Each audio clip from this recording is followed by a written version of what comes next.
the apple at the end, not first, because it will just dissolve.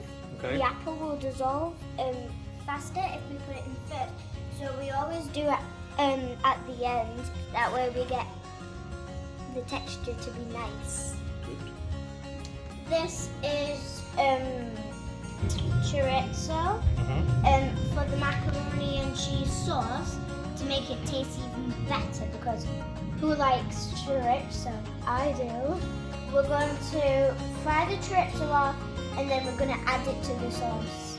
We're going to fry this chorizo and then we're going to put it to one side, and then we're going to make our macaroni cheese sauce, and then we're going to add this to it.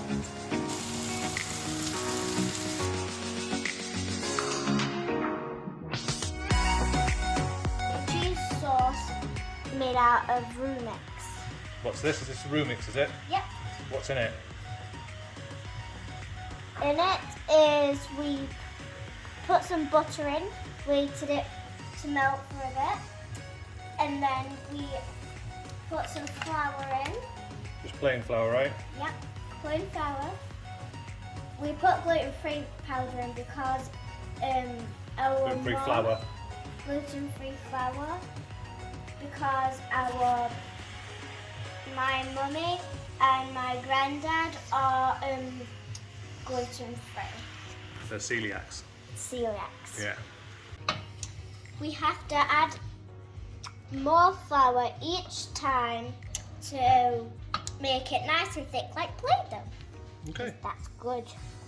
We add a little bit of milk each time, and we have to keep mixing so it doesn't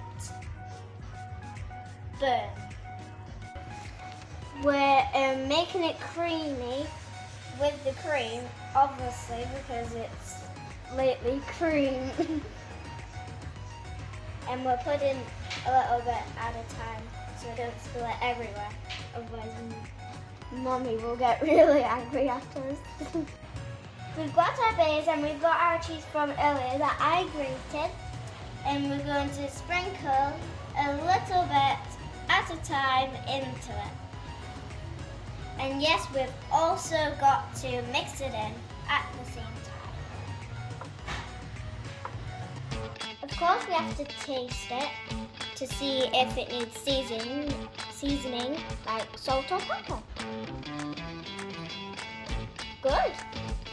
Get the chorizo that we fried earlier and pour it in nice. Oh, there's all the juice. We have added the chorizo to our cheese sauce, and now I'm going to taste it, so it tastes really nice. I got some chorizo in there.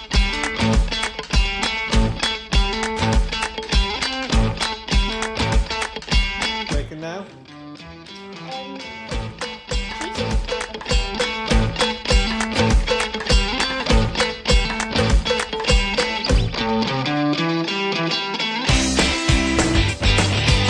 Once all the ingredients are combined, it should look like this.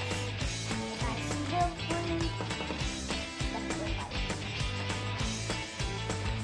We put grease paper in